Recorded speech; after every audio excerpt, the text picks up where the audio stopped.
من يهده الله فلا مضل له ومن يضلل فلا هادي له.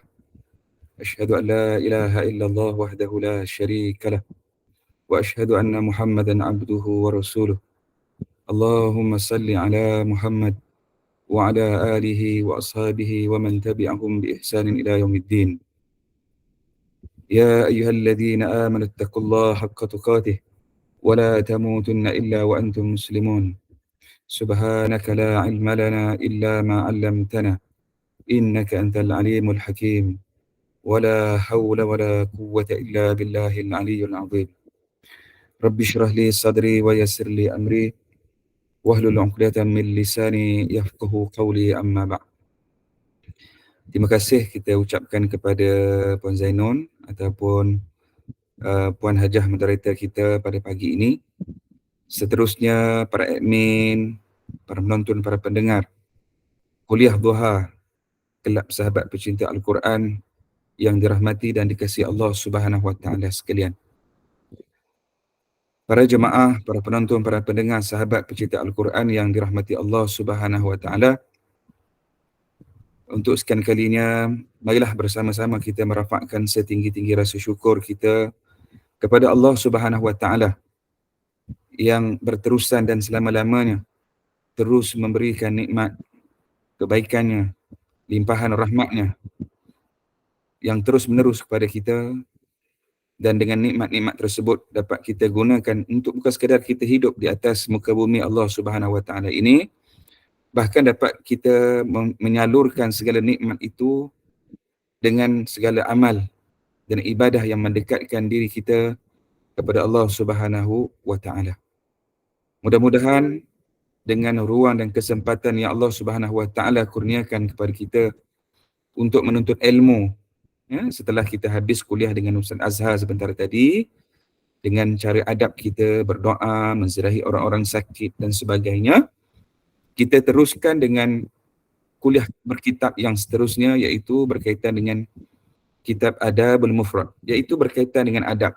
Bila kita bicara tentang adab, bila kita bercakap tentang akhlak, ia adalah mutiara, ia adalah buah dan hasil daripada benih, daripada akar tunjang yang kuat, iaitu akidah Islam.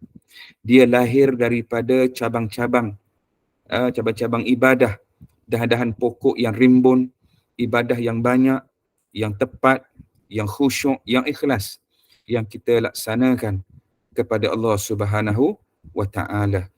Jadi insya-Allah mudah-mudahan bila Allah beri peluang untuk kita belajar, kita doa juga kepada Allah Subhanahu Wa Taala untuk beri kekuatan, keikhlasan, keupayaan untuk kita beramal dan istiqamah dengan ilmu yang kita belajar, insya-Allah. Amin, mudah-mudahan. Baik, para jemaah, para penonton pendengar yang dirahmati dan dikasihi Allah Subhanahu Wa Taala. Hari ini kita akan teruskan sambungan kita tentang kitab Adabul Mufrad di muka surat yang ke-49 di nombor yang ke-12, ya. Kalau kita nak review sikit, kalau kita belajar ni, kita kena refresh sikit apa yang telah kita belajar seminggu yang lalu.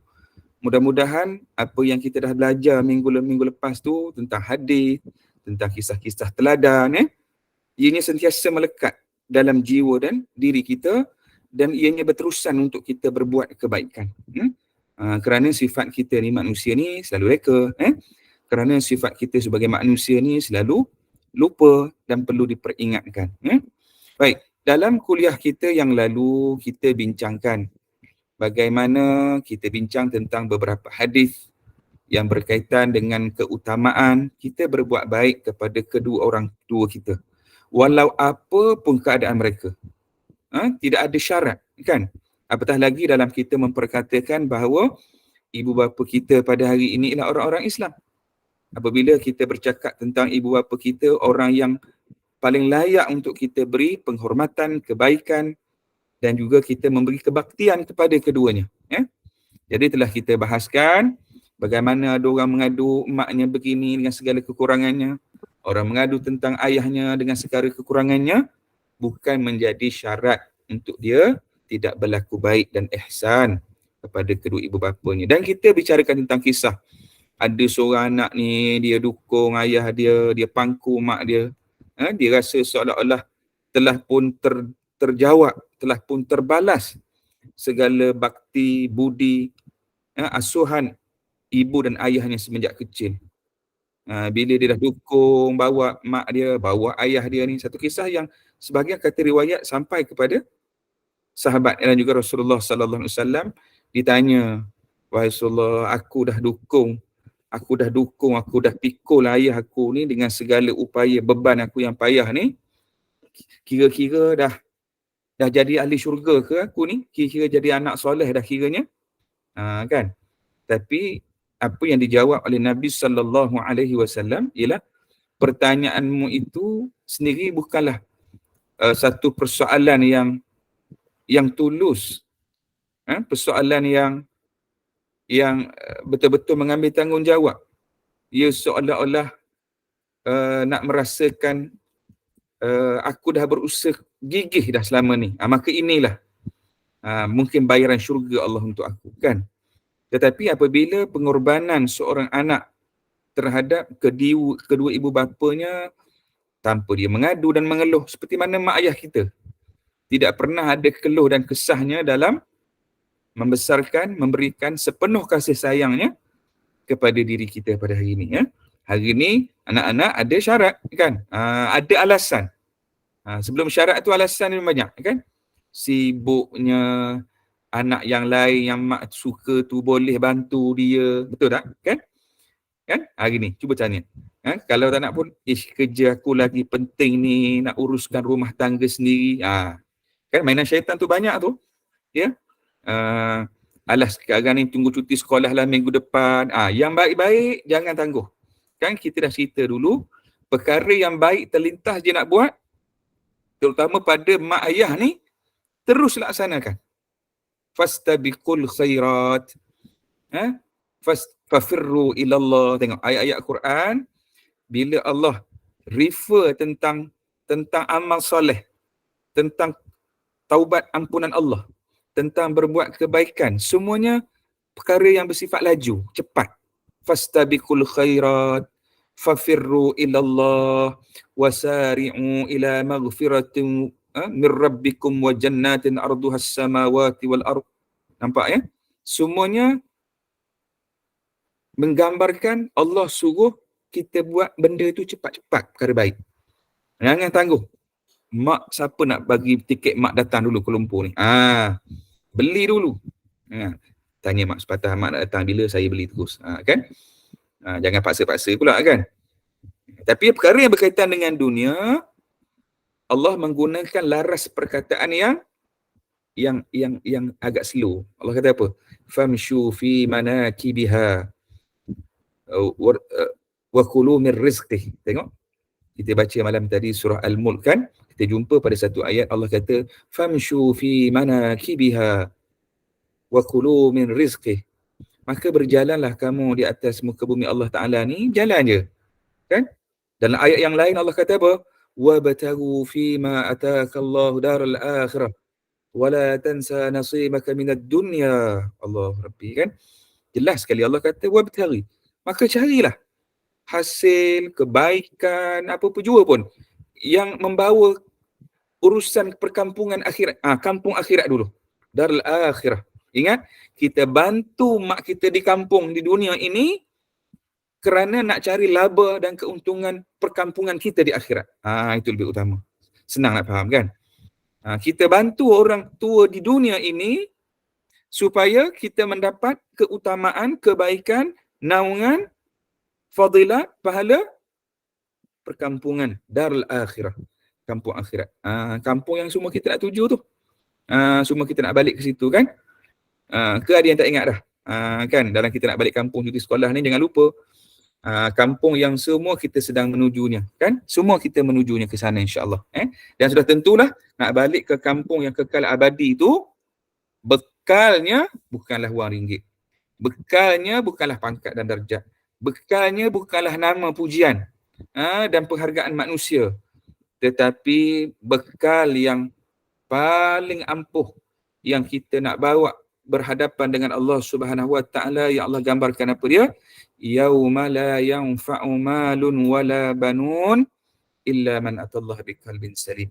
Iaitu hari yang tak ada manfaatnya bagi harta benda dan anak pinak, melainkan mereka yang datang menghadap Allah dengan iman yang sejahtera.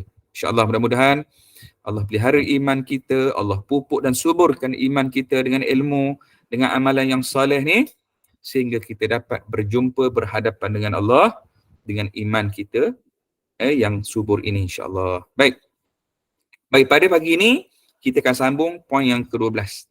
Masih berkait dengan kepentingan kita berbuat baik pada membalas jasa mak ayah kita ni. Balas jasa walau apa pun keadaan mereka. Tengok nombor yang ke-12.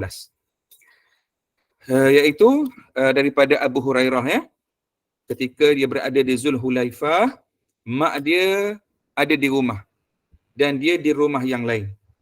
Tetapi apabila dia mau keluar rumah, ni contoh Abu Hurairah ni, dia berhenti di depan pintu dan dia mengucap apa dia? Assalamualaikum ya ummatah. Dia kata salam sejahtera kepada makku, warahmatullahi wabarakatuh. Semoga keselamatan, keberkahan dan rahmatnya terlimpah atas wahai makku. Berapa ramai orang hari ni sebelum buat kerja satu benda, ucap salam, ucap kebaikan, ucap doa kebaikan untuk mak ayah dia. Lalu mak dia jawab apa dia? Wa'alaika ya bunayya warahmatullahi wabarakatuh. Ni sikap mak pula. Kita pula yang jadi mak-mak pada hari ni kan. Kalau ada anak kita nak pergi sekolah, ada anak kita nak pergi kerja, ada anak kita nak keluar rumah, dia beri salam, dia doakan kebaikan, menjadi kewajipan. Si ibu juga mendoakan kebaikan. Sebab tu kita orang dulu tak dengar kan orang tua ni kata perkataan mak ni doa. Betul tak? Perkataan mak ni ialah satu perkara yang mendoakan kebaikan. Jadi sebutlah benda-benda baik. Orang dulu bagus kan? Bertuahnya budak ni kan? Budak baik ni kan sentiasa diucapkan dengan perkataan-perkataan yang menenangkan dan yang baik. Yang sebaliknya mengucapkan perkataan-perkataan yang cela, yang buruk dan sebagainya. Lalu ibu jawab apa? Ya wa'alaika ya bunayya, semoga keselamatan, semoga keberkahan, semoga rahmatnya terlimpah ke atasmu wahai anakku. Jadi kita ni tuan-tuan, selain kita minta doa dengan Allah, Allah beri berkat kehidupan kita, Allah beri kebaikan pada kehidupan kita, jangan lupa minta doa keberkatan, kebaikan daripada mak kita. Minta keberkatan daripada ibu ayah kita supaya kita dapat juga kebaikan. Baik. Saya ingatkan ada tanya soalan. Okay, ini berkaitan dengan sambungan daripada Ustaz Razak tadi, insya-Allah. Baik. Jadi bagaimana Abu Hurairah radhiyallahu anhu dia tunjukkan contoh dan sahabat dia tengok ni, iaitu apa dia? Sebelum keluar rumah dia doa dan ucap salam kepada mak dia. Hari ni alhamdulillah saya perhatikan bila kita hantar anak kita di sekolah, kita tengok kat jiran-jiran rumah kita pun ada budaya yang baik ini. Kalau dia dah dilaksanakan, diteruskan. Ucap salam bahkan diciumnya dan dianjurkan dalam sunnah Nabi ni. Kita sebagai mak ayah ni kalau boleh ada apa titik point yang kita dianjurkan untuk kita pegang dan kucup anak kita. Antaranya ialah kita cium di dahi mereka, di pipi mereka, dengan memeluk mereka, cium tangan mereka. Kan ini di antara adab. Kan di samping kalau boleh hari ni apa yang doa yang diajarkan oleh Nabi SAW kepada Ibnu Abbas radhiyallahu anhuma. Saya yakin doa ringkas ni semua dah hafal. Cuma dia buat tak buat je. Semanda masa nak hantar anak dia sekolah, masa anak dia nak tidur, masa anak dia tengah duduk diam elok tengah baca buku, kan? Apa dia dibaca? Allahumma faqihhu fiddin wa 'allimhu ta'wil. Ya Allah, berilah kefakihan. Ini doa bagus kalau mak ayah ni dia doa baik-baik untuk anak dia. Allahumma faqihu fid din. Ya Allah, berilah kefakihan, berilah kecerdikan, berilah kefahaman pada anakku ni. Wa alimhu ta'wil, dan berilah ilmu tentang ta'wil. Apabila doa ni Nabi baca kepada Ibnu Abbas radhiyallahu anhuma, tengok, dia jadi kibarus sahabah, dia jadi ulama sahabah. Dia jadi antara sahabat yang umurnya muda, umurnya kecil lagi, tapi jadi orang yang sangat alim. Sebab apa? Antara keberkatan doa ni Nabi. Cuba bayangkan tuan-tuan. Kalau kita yang jadi mak ni, yang jadi ayah ni, ya, kita doa untuk anak kita, kita berikan kata-kata yang baik, motivasi, doa yang baik pada mereka, kita cium kucuk mereka, insya-Allah. Bukan hanya Allah memberikan kebaikan doanya padanya. Bahkan benda ini berkait dengan apa yang disebut dalam pepatah Arab juga, disebut apa? Kama tudinu tudan. Kita bimbang tu. What goes around comes around tu kan.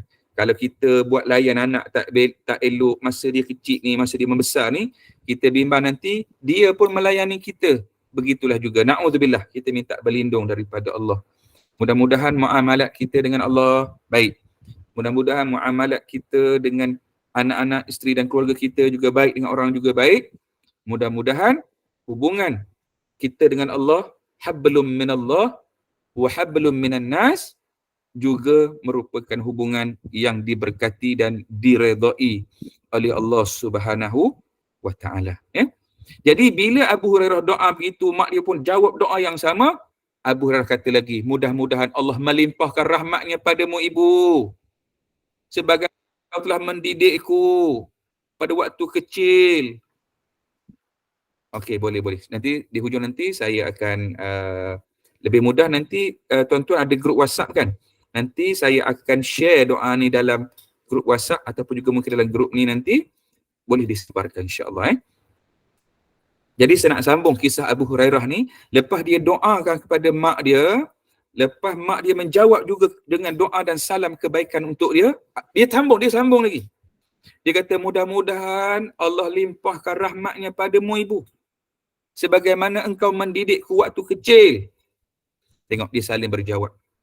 Mak dia jawab lagi, semoga Allah memberimu rahmat, wahai anakku, sebagaimana engkau telah berbuat baik kepadaku di waktu dewasa Allah. Dan apabila masuk rumah, Abu Hurairah juga melakukan hal yang serupa. Ya Allah, subhanallah. Tengok tuan-tuan. Ini golongan sahabat ni, ya, orang-orang mulia seperti ini, mereka ni nak kira ganjaran pahala dah banyak dah. Betul dah? Dari segi nak riwayat hadis Nabi pun dah banyak, amal soleh yang lain banyak. Tengok, tapi mereka ni rebut lagi.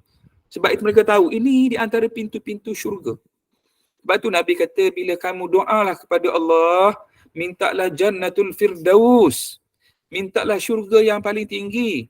Yang atasnya ada Arasy Ar-Rahman, yang berada di tengah-tengahnya. Kan? Pintu itu berada di tengah-tengahnya. Dan kita pun hari ni doalah minta pada Allah Subhanahu Wa Taala, moga dengan kebaktian kita, ihsan kita kepada kedua orang tua kita menjadi asbab kepada kita boleh mendapat syurga yang paling tinggi di sisi Allah Subhanahu Wa Taala. Ini yang kita nak cari kan? Ini kita nak cari. Ya, tengok doa Abu Hurairah ni tidak cukup salam, masuk dalam rumah dia doakan lagi. Jadi hari ni kita jangan ada sembang-sembang saja kan? Jumpa mak ayah kita doakan, kucuk dahi mereka, cium mereka ni. Hari ni kita tengok kadang-kadang ni hanya anak-anak perempuan saja kan, yang mesra pada mak dia, yang mesra kan. Saya dah pesan pada minggu lepas pada para hajah yang hadir kuliah pada hari ni, yang belajar, selain untuk kita beramal, sampaikan kepada suami kita, ya, sampaikan kepada anak-anak kita yang mereka ada cucu-cucu kita sendiri tu. Perbetulkan. Kadang-kadang tengok anak ni kan, kadang-kadang pergi sekolah, bye mami, see you again. Bagus dah tu, boleh juga, siapa yang tak salah pun kan. Kan, see you soon kan. Enjoy your meals kan. Have a nice day, betul tak? Kan, nak belajar bahasa Inggeris ke, nak sapa dalam bahasa apa pun boleh, selagi mana baik. Tetapi yang bila kita baca kisah-kisah para salafus salih ini, yang kita yakin apabila ia datang daripada asuhan Nabi SAW, petunjuk Allah dan juga Rasulnya, dan dicontohkan oleh para sahabat, maka itu lebih baik dan berkat untuk kita contohkan. Kan? Beri salam dulu Kan? Beri salam, Assalamualaikum. Kan? Barakallah. Selain kita minta doa, Ya Allah, seperti mana Nabi SAW doakan kebaikan untuk Hasan dan Husain. Ya Allah, aku minta baginda kau jagalah kedua-dua mereka ini daripada mata yang jahat, daripada sihir manusia, daripada kejahatan manusia, kan? A'udzu bikalimatillahi tammati min syarri ma khalaq. Tengok tu. Kan? Tengok sepanjang dia pergi tu, ya Allah, doalah jagalah maruahnya, jagalah kehormatan. Kalau anak perempuan minta Allah pelihara maruah dan kemaluannya. Kan? Anak lelaki jaga keselamatannya, jagalah imannya. Kita hari ni berapa ramai yang kita minta doa? Biasanya have a safe drive, betul tak? Have a safe journey, betul tak? Semoga selamat sampai je, kan? Kenapa kita tidak mendoakan seperti mana yang dicontohkan tadi ni? Tak cukup dengan beri salam, masuk rumah, pegang mak tu, doa lagi. Mak, semoga Allah ampunkan, mudahkan mak beribadat, Allah beri murahkan rezeki, kemudahan untuk ibadat, kan? Ya Allah, mudahkan untuk aku berbakti pada mak, kan? Semoga mak ampunkan dosa saya, berkatlah apa yang saya buat, doakanlah. Allahu Rabbi. Saling doa mendoakan. Tuan-tuan, sikit saya nak cerita satu kisah, boleh tak? Boleh? Ada masa tak? Sempat lagi je? Baru 9:30. Tentang doa ni. Doa ni silahul mukmin, saya dah cerita dulu. Cuma ada satu doa saya teringat pada pagi ni. Mungkin doa kisah ni dia tak ada kaitan sangat dengan tajuk, tapi ada bila sebut doa ni saya teringat, tapi saya nak ajak supaya kita ambil pengajaran. Saya ambil sikit ya, plot dalam satu perang Uhud yang berlaku pada tahun 3 Hijrah. Semua tahu peperangan yang kedua ni selepas perang Badar merupakan satu peperangan yang sangat dahsyat. Sehingga 70 sahabat yang gugur syuhada dalam perang ini. Dan Nabi sangat sedih. Bukan hanya dengan kematian jumlah tentera Islam yang ramai, tetapi Nabi kehilangan orang yang sangat Nabi sayang. Allah, terima kasih. Syarifah Azizah dah letak dah doa tu. Terima kasih. Pada yang minta tadi boleh check. Ini doa yang bagus. Allahumma faqihu fiddin wa alihim ta'wil. Baik. Perang Uhud ni sebab orang musyrikin nak balas dendam. Nak balas dendam kekalahan mereka dalam perang Badar Al-Kubra. Cuma saya nak bawa satu sikit je. Selepas habis pusingan kedua peperangan, semua tahu tentera Islam menerima kekalahan yang sangat dahsyat. Sehingga kan Nabi SAW sendiri jatuh dalam lubang pensan yang digari oleh Abu Amr Al-Fasid. Nabi sendiri pun topi besi yang Nabi pakai pun pecah, tertusuk dalam muka Nabi SAW. Dan sehingga penuh darah dalam topi muka Nabi. Tetapi selepas perang pusingan kedua itu, Nabi melihat beberapa jenazah para sahabat yang syuhada gugur dalam peperangan itu. Antaranya ialah pakcik Nabi, iaitu Hamzah bin Abdul Muttalib yang Nabi sangat sayang. Dan kesedihan Nabi itu kita lihat ni, kita baca sejarah bagaimana Wahsy yang dipertanggungjawab untuk bunuh pakcik Nabi ni, walaupun selepas itu dia bertaubat, dia masuk Islam. Kesedihan Nabi itu tak dapat dibendung sehingga Nabi kata, kalau boleh Nabi tak nak tengok dah muka Wahsy, kan? Kerana dia cerita dengan detail saat-saat bagaimana dia bunuh pakcik Nabi SAW dalam perang Uhud. Tapi dalam sekian jenazah yang Nabi jumpa, selain Nabi jumpa mayat Hanzalah, Nabi jumpa mayat Anas bin Nadhr yang hancur, tinggal ibu jari dia, hancur mayat dia. Antara yang mayat Nabi jumpa dalam peperangan itu ialah Nabi jumpa mayatnya Abdullah bin Jahash. Siapa? Mayatnya Abdullah bin Jahash. Mayat Abdullah bin Jahash ni pelik juga. Nabi tengok hidung dia tak ada, telinga dia tak ada. Ya? Nabi pelik. Nabi tanya, siapa tahu kenapa mayatnya Abdullah bin Jahash ni dia macam ni? Abdullah bin Jahash radhiyallahu anhu, sahabat Nabi. Datang seorang sahabat dia yang hidup dalam peperangan itu beritahu, kalau tak silap saya namanya Sa'ad. Sa'ad kata, ya Rasulullah, Abdullah bin Jahash ni sahabat baik aku.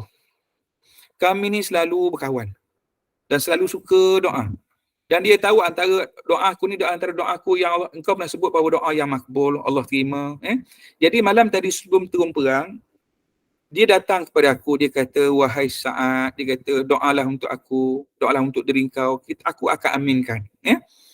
Maka Sa'ad pun kata dia berdoa, dia tadah tangan, dia memuji Allah, dia minta kepada Allah, ya Allah, berilah kami kemenangan, berilah kekuatan kepada kami, kan? Berilah kami kebaikan, kekuatan dalam peperangan ni. Dan dia kata Allah bin Jahash mengaminkan. Kemudian sampai giliran dia pula nak berdoa. Dan disuruh aku aminkan pula. Cuma aku dengar doanya sangat luar biasa. Apa dia? Abdullah bin Jahal ni bila dia giliran dia pula tadah tangan, angkat tangan baca apa dia sebut? Dia kata, ya Allah, berilah kami kekuatan, berikanlah kami kemenangan, ya Allah, dan kami menentang musuh Allah besoknya. Ya Allah, berikanlah aku mati syahid dan jadikanlah hidung aku terpotong, telinga aku terpotong, ya Allah. Aku ni tadah tangan ni dan aku aminkan. Aku pun tanya kepada Abdullah bin Jahash. Dia kata, kenapa kau doa macam tu? Dia tanya kepada Allah. Doa macam mana? Abdullah tanya. Tadi aku dengar bila kau doa, kau kata, ya Allah, beri kemenangan kepada kami. Ya Allah, berilah kami mati syahid. Berilah hidung kami terpotong. Sebab apa? Jawab Abdullah bin Jahash, dia kata, wahai sahabatku, aku mengimpikan mati syahid. Allahu Rabbi. Kan? Orang yang mengimpikan, berkeinginan untuk mati jalan Allah Subhanahu Wa Taala. Dia kata nanti, sekiranya bila aku dibangkitkan di mahsyar besok, bila Allah Ta'ala tengok hidung aku tak ada, bila Allah Ta'ala tengok telinga aku tak ada, aku nak jawab pada Allah, ya Allah, sesungguhnya hidung aku ni, mata aku ni telah aku korbankan untuk jalan-Mu, ya Allah. Supaya dia boleh duduk di hadapan Allah, dia boleh bawa diri dia, saksi diri dia, dia mempergunakan seluruh potensi yang ada pada diri dia untuk mengorbankan pada jalan Allah Subhanahu Wa Taala. Kisah ni tuan-tuan yang dirahmati Allah terkait dengan kita bincang poin yang ke-12 ni, iaitu apa dia? Doa yang kebaikan. Anak doa kebaikan untuk mak doa kebaikan untuk anaknya. Dan begitulah kekuatan, tengok doanya saling mendoakan. Kita berkawan hari ni pun sama. Dalam grup-grup kita ni, SPAQ ni, saling mendoakan, jumpa barakallahu fi, kan, hayakallah, kan. Walaupun ada setengah negeri tu sapaan mereka ada jenis-jenis yang lembut, ada yang sederhana, yang kasar ada, tinggalkan ya. Hari ni kita sentiasa akan melazimi untuk mendoakan kebaikan. Tengok bagaimana apabila Abdullah bin Jahash saling mendoakan kebaikan sahabatnya, kan? Kita hari ni pun kalau jumpa doakan. Kadang-kadang ada setengah negeri ni, dia dengan siapa-siapa yang tak baik sapaannya, kan? Nama-nama haiwan ke apa, tinggalkan. Jangan kita menormalisasikan benda yang tak baik. Jangan kita menormalisasikan perkara yang tidak baik, kan? InsyaAllah. Bagus-bagus. Terima kasih. Amalkan doa tadi itu. Itu doa Nabi kepada Ibnu Abbas radhiyallahu anhuma. Dan hari ni, kita tengok hari ni Ibnu Abbas, kan, kalau kita pergi ke Taif, tengok masjid dia, ada makam dia kat situ, kan. Ini contoh orang yang doakan oleh Nabi menjadi orang yang sangat alim. Jadi kita pun doakan. Ada cucu-cucu kita, ajarkan doa ni pada anak-anak dan menantu kita. Jangan dia ajarkan doa. Saya alhamdulillah tuan-tuan, minta Allah istiqamah dan jadikan keikhlasan. Setiap kali hantar anak ke pagar sekolah, kalau anak seorang, Allahumma faqihu fid din wa 'allimhu ta'wil. Ya Allah, berilah kefahaman dia dalam agama ni, ya Allah. Kalau ada orang, Allahumma fiqhuhuma fid din wa 'allimhuma at-ta'wil. Kalau anak kita saya hantar sekali hari ni, 4 orang sekaligus. Allahumma faqihhum fid din wa 'allimhum ta'wil. Ya Allah, berilah kefakihan pada semua anak-anakku ini, ya Allah. Kan, berilah ilmu takwil pada mereka, ya Allah. Dan juga ajar adab pada mereka. Ajar adab. Dan pada doa ni merupakan satu adab. Kan, saling mendoakan. Saling mendoakan kebaikan. Tengok tadi, kan, kita kata bagaimana Abdullah bin Jahash, dia doa kepada Allah, Allah makbulkan. Dia mati dalam perang Uhud dalam keadaan hidungnya terpotong dan telinganya juga terpotong, dan dia menjadi hujjah di hadapan Allah Subhanahu Wa Taala. Baik, seterusnya nombor ke-13. Kita tengok poin yang ke-13. Apa dia? Telah mengkhabarkan kepada kami Abu Nuaim, telah mengkhabarkan kami Sufyan daripada Atha bin Sa'id dari ayahnya. Dia berkata kepada dia, telah datang seorang lelaki kepada Nabi dan berbai'ah. Berbai'ah ni macam berjanjilah untuk hijrah, sementara dia meninggalkan kedua orang tuanya yang menangis kerana nak pergi musafir ni. Lalu dia berkata kepadanya, tengok Nabi kata apa? Pergilah kepada kedua orang tuamu dan buatlah keduanya tertawa sebagaimana engkau telah membuatnya menangis. Allahu Rabbi. Kan, tengok. Ini kata Nabi sallallahu alaihi wasallam. Di saat nak pergi datang perintah Allah tu, nak pergi berhijrah ikut Nabi, kan? Tapi bila datang jumpa Nabi, dia kata orang tuanya menangis. Nabi suruh apa? Nabi kata balik. Balik ke rumah mak ayah kamu, buatlah mereka keduanya tertawa, kan? Maksudnya gembirakan mereka. Maksudnya apa? Hiburkan mereka. Ceriakan hati mereka. Dan jangan kau buat mereka menangis, kan? Sekiranya kalau kita nak menangis pun, bila kita menangis sama-sama, maksud dia apa? Kita ajak duduk bermuhasabah sama-sama, ingat dosa, kesalahan kita, itu tak ada masalah. Tapi janganlah kerana perkataan kita. Janganlah kerana tindakan kita. Janganlah kerana perangai kita. Sehingga menyebabkan kedua orang tua kita terguris hati dan perasaan dan menangis. Apatah lagi kalau sekiranya berterusan bekasnya di hati yang tak boleh nak maafkan kita. Ini yang kita bimbang. Kita bimbang kehidupan kita di atas muka bumi Allah Subhanahu Wa Taala ini sentiasa orang kata dirundung, sentiasa dikejar dan dihambat oleh kesilapan, dosa yang telah kita guruskan terhadap kedua ibu bapa kita, kan? Ini yang perlu kita belajar sesuatu, kan? Jadi Nabi pesan ni, dalam kita nak buat ketaatan kepada Allah Subhanahu Wa Taala sekalipun, kan, jangan meminggirkan kedua orang tua kita. Okey, saya tengok ada seorang hajah kita angkat tangan tu. Ada nak bagi pandangan ke ataupun nak lambai siapa tu? Tak ada, ya? Okey, kalau tak ada tak apa, Baik, kita teruskan. Jadi, keutamaan berbuat baik dan ihsan kepada mak ayah ni, sehingga dalam nak perkara jaga hati pun kena buat. Jaga perasaan pun kena buat. Kalau sebelum ni kita bincang, kita beri hadiah, kita lawat, kita beri macam-macam, kan? Tapi kadang-kadang kala benda menjaga perkataan, jaga perasaan, kan? Mengembirakan merupakan satu perkara yang perlu juga dijaga oleh sebahagian kita, ya. Saya tengok dah ada juga 2 orang angkat tangan. Ada sesiapa nak beri apa-apa pandangan lontaran ke? Kalau ada, persilakan. Kalau tak ada, kita teruskan, ya. Baik.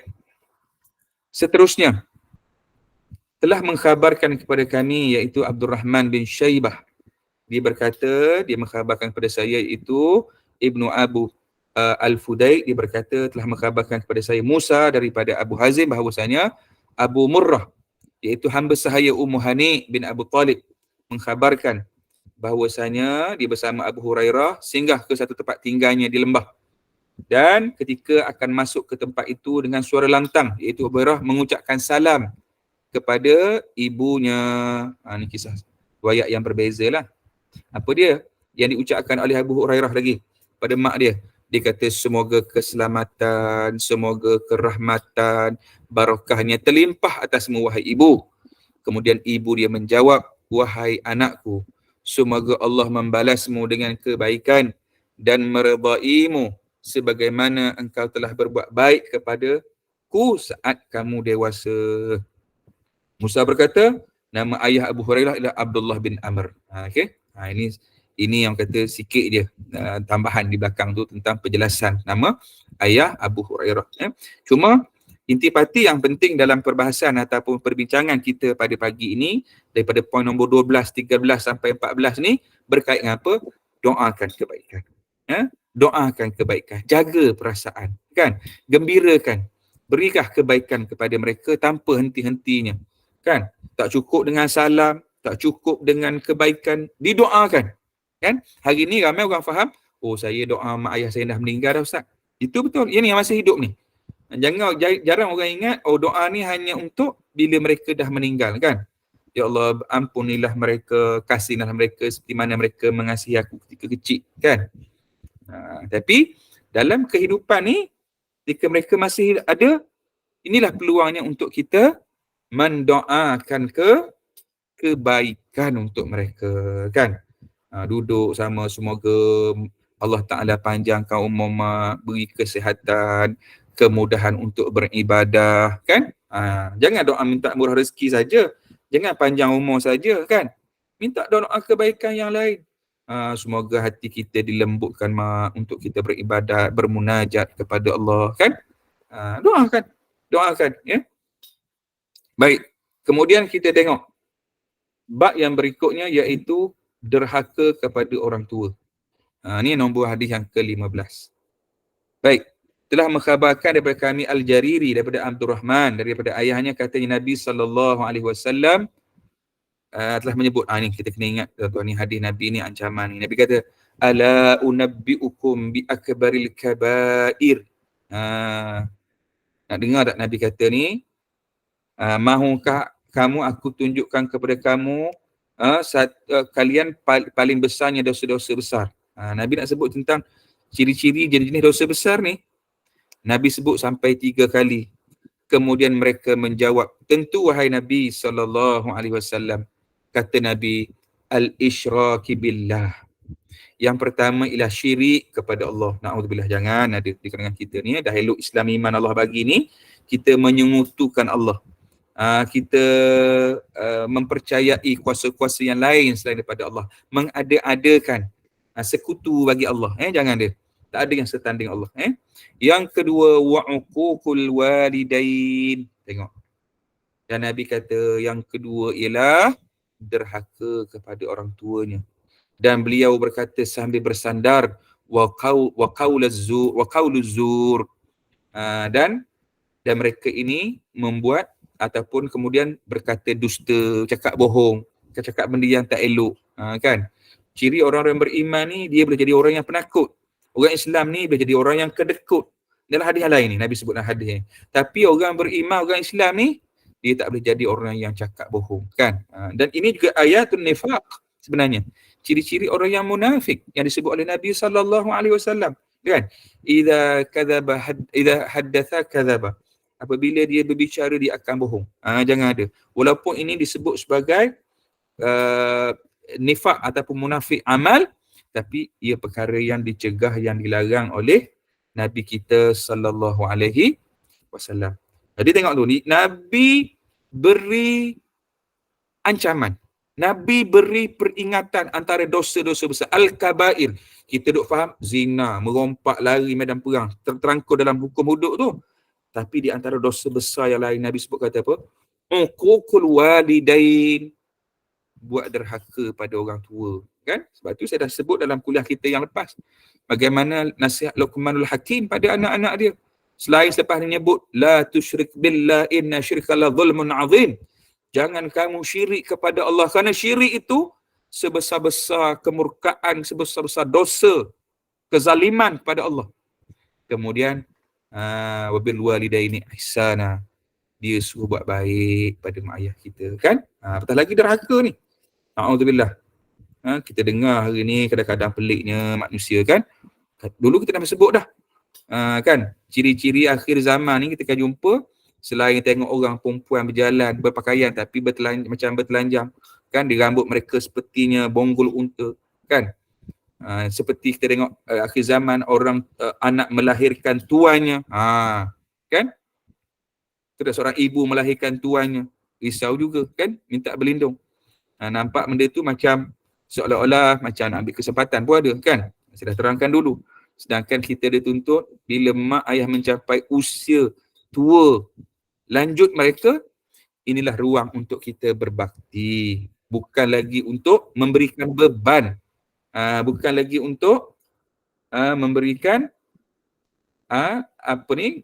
mudarat kepada mereka. Baik. Seterusnya, beliau selalu mengulang ucapannya itu sehingga aku berkata semoga beliau diam. Kemudian poin yang ke-16. Telah mengkhabarkan kepada kami Muhammad bin Salam. Ia berkata, dia mengkhabarkan kepada kami Jarir dari Abdullah bin Amir dari warat, jadi juru tulis Mughirah bin Syu'bah. Dia berkata pada dia, satu ketika Muawiyah beri surat kepada Mughirah dan mengatakan, tulislah untuk saya apa yang pernah engkau dengar daripada Nabi sallallahu alaihi wasallam. Ni tengok sahabat-sahabat ni. Tadi kita cerita tentang Abu Hurairah. Ni Muawiyah pula. Waraq berkata, lalu Mughirah pun mendiktikkannya padaku dan aku menulisnya. Aku telah mendengar Nabi SAW melarang banyak bertanya. Banyak bertanya kan. Kalau bertanya benda yang berfaedah tak apa. Nabi ni memberi gambaran, memberi pesanan, jangan jadi seperti golongan Bani Israel. Kan ketika kisah Nabi Musa AS suruh cari lembu, mereka banyak persoalan yang soalan tu ditanya bukan nak buat tugasan, bukan nak melaksanakan, tanya-tanya yang penuh dengan helah dan tipu daya yang untuk tidak melaksanakan, bermalas-malasan ya, dengan niat untuk tidak taat dan sebagainya. Jadi Nabi larang ni, apa dia? Antaranya banyak bertanya. Contoh-contoh ada orang masuk kelas-kelas Satizah hari ni, dia tanya bukan nak dapat penjelasan kefahaman. Kadang-kadang dia nak test ustaz tu, kan? Kadang-kadang dia nak kenakan kawan dia. Pun ada juga. Kan dia kata aku sedang bergaduh kawan aku ni, tentang satu isu ni. Jadi aku nak tanya. Kan aku nak tanya ustaz ni supaya ustaz kenakan kawan aku ni. Ada juga niat begitu. Kan? Ada juga yang bertanya-tanya ni bukan sekadar niat dia untuk beramal dan ikhlas, tapi dengan tujuan-tujuan yang lain, kan? Biarlah yang kita ni bertanya, dan Nabi sebut kerana kemusnahan umat-umat terdahulu banyaknya bertanya mereka perkara yang tidak berfaedah. Macam contoh saya jadi pensyarah kan, pelajar-pelajar saya kata, okey, assignment ni kena hantar minggu pertengahan semester, kan? Jumlah muka surat jangan lebih 35 muka surat. Rujukan 5 minimum, 10 maksimum daripada cetakan, dan 5 tahun yang terakhir. Guna Times New Roman saiz 14, senggang 1.5, spacing katakan. Saya bagi 5-6 tu je. Jaga dia tanya, ustaz nak bagi wangi tak? Kena muka depan kertas warna-warni tak? Muka surat letak ujung bucu ke apa? Kan? Saya kata ikut setakat yang saya bagi tu. Kan? Kalau tanya dia lagi nanti saya tambah syarat-syarat yang lain, kan? Kan? Tapi kadang-kadang pelajar nak dapat penjelasan, kan? Kadang-kadang betul-betul dia nak dapat grab. Kan? Dia dapat grab apa ni, makkah yang betul-betul tu, macam para sahabat tanya apa amalan yang soleh untuk mereka beramal, itu kita nampak jelas. Tetapi kalau banyak bertanya bukan tujuan yang berfaedah, tidak menambah iman, tidak menambah amal, dia bukan sekadar membazir waktu, bahkan dicegah, dilarang oleh Nabi. Kemudian membuang-buang harta. Buang harta ni luas tuan-tuan. Kan? Membazir kita hari ni. Tengok kita makan pagi hari ni, singgah pasar pagi. Tuan-tuan mungkin tak sempat pergi pasar pagi ni. Kan? Sibuk dengan kuliah. Mudah-mudahan. Kalau tak pergi ke pasar pun, masak kita untuk berapa orang. Duduk suami isteri dalam rumah, kadang masak. Berlebih-lebihan. Kalau dapat disumbangkan, diinfakkan kepada orang lain, alhamdulillah. Kan? Ada Quran Allah sebut dah. Kan? Innal mubadzirina kanu ikhwanis syayatin. Sesungguhnya membazir itu menjadi saudara syaitan. Jangan. Kita hari ni kalau pergi bazar ke, itu orang kita sebut, tak sebut bazar lagi dah, sebut bazir. Membuang-buang harta, kan? Jangan jadi orang membazir. Kemudian berbicara begini dan begitu, iaitu buang masa. Buang masa, kan? Jangan. Biarlah kita manfaatkan setiap detik masa yang ada pada kita ni dengan perkara yang bermanfaat. Tuan-tuan ni bersyukur, saya cukup cemburu dengan tuan-tuan ni. Sebab apa? Sebab Nabi pun kata boleh kita cemburu dengan 3 kelompok ni, termasuk tuan-tuan lah. Apa dia? Yang pertama ialah kita cemburu yang diizinkan lah ya. Cemburu dengan orang yang Allah beri keberanian kepada mereka ini sehingga mereka guna keberanian untuk syahid jalan Allah. Beraninya dia. Yang kedua, Allah Ta'ala berikan rezeki yang lebih pada dia. Beri rezeki yang lebih. Sehingga dia boleh menggunakan segala kelebihan rezeki itu diinfakkan pada jalan Allah dan pahala untuk dia. Kan? Dan yang ketiga, kita tengok orang yang ada ilmu. Tuan-tuan, tengok Allah beri masa untuk ilmu. Dengan ilmunya memberi manfaat pada dia. Allahu Rabbi, kan? Dan kita tak nak orang yang membuang masanya. Sebab kita dah baca hadis Nabi. Nabi kata apa? La tazula qadama ibni Adam hatta yus'al anhu arba'an khasal. Sesungguhnya kaki anak Adam tu nanti di padang mahsyar tidak akan berganjak, tak akan bergerak, melainkan ditanya 4 perkara. An syababi fima afnah, an umri fima ablah. Masa muda kau guna kat mana? Allah tanya. Engkau berfoya-foya ke? tubuhmu terbina atas dasar ibadah kepada Allah ke? Kan? Umurmu ke mana kau gunakan? Ke mana kita guna? Umur kita dah berapa ni? 40, 50. Hitung-hitung balik, ya Allah. Rasanya baru 3-4 tahun pencen ni baru. Kan? Bimbang juga tu. Ya Allah, selama ni aku bergelumang. Bukan sibuk urusan kerja dunia saja. Lebih dahsyat, na'udzubillah. Ya Allah, selama ni aku banyak habiskan umurku dengan perkara sia-sia, ya Allah. Dengan perkara tidak bermanfaat, ya Allah. Ya Allah, terima kasih atas nikmat petunjuk kau beri ni, Allah.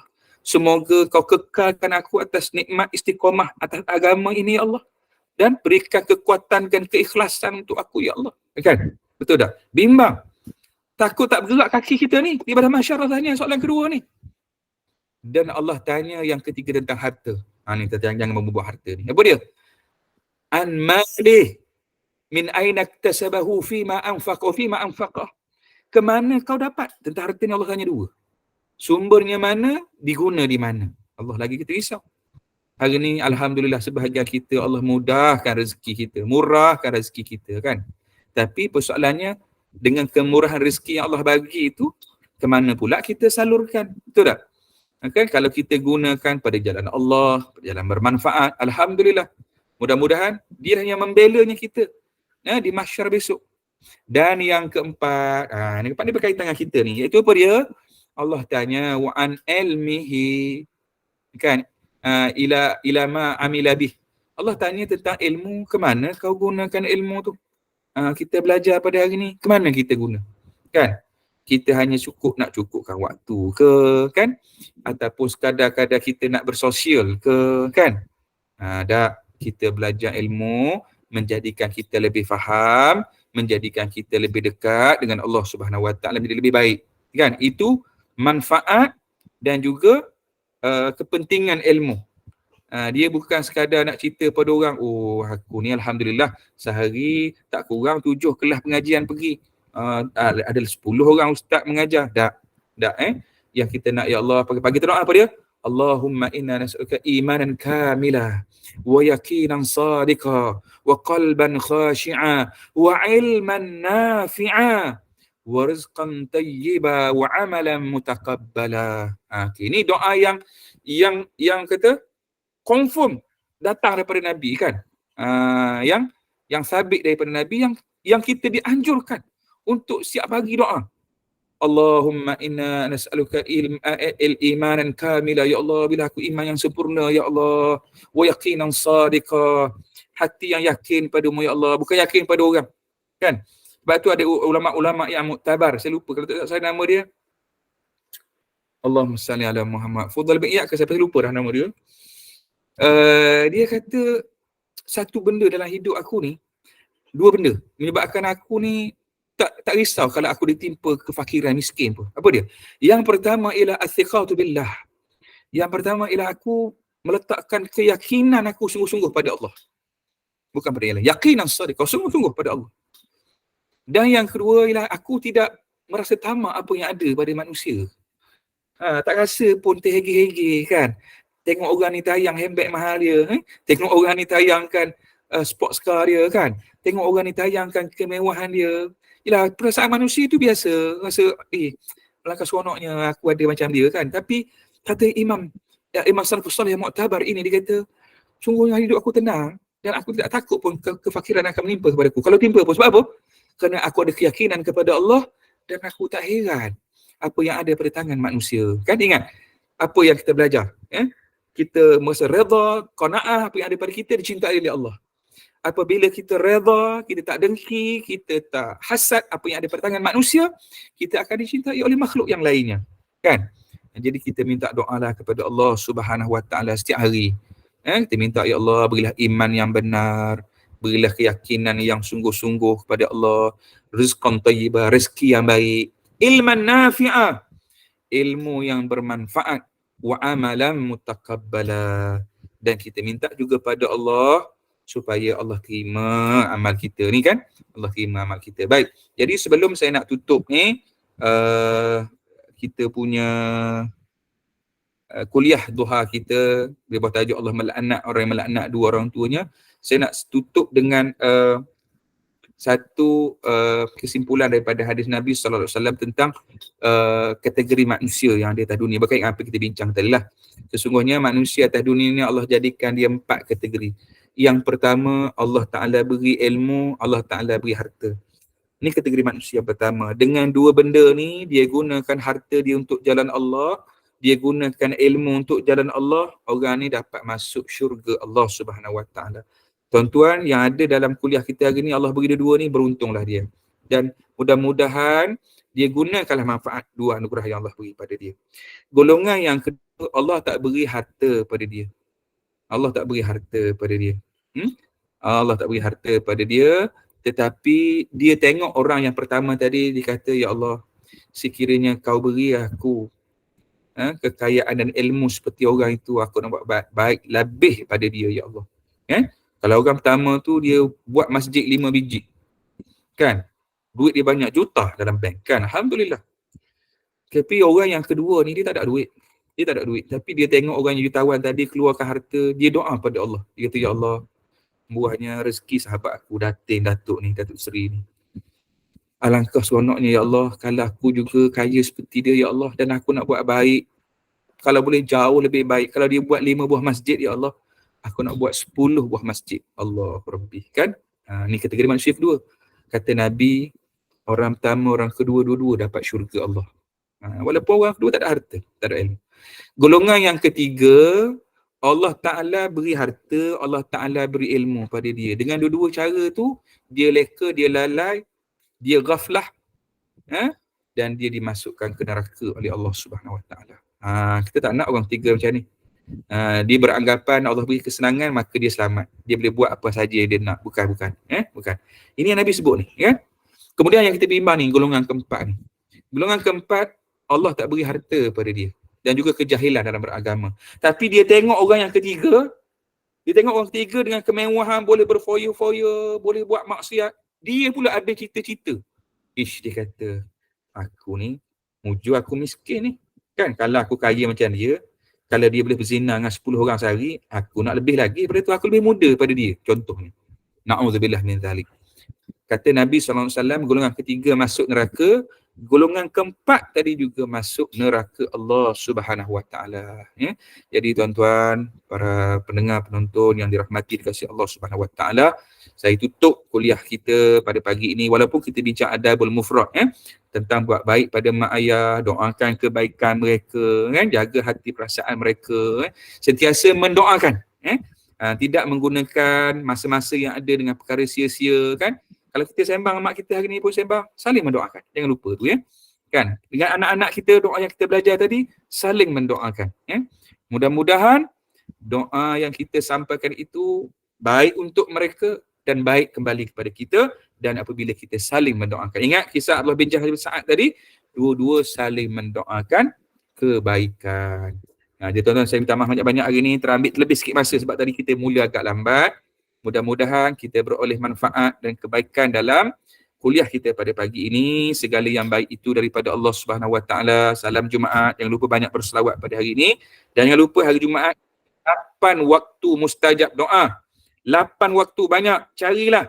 Dan yang terbaik selepas pada waktu asar. Tuan-tuan, jangan lepas peluang ni. Bila kita bicara tentang doa, banyakkan berdoa pada hari Jumaat. Mudah-mudahan Allah memakbulkan doa kita, insya-Allah. Sekian, saya kembalikan kepada admin kita, Puan Zainun. Assalamualaikum warahmatullahi wabarakatuh.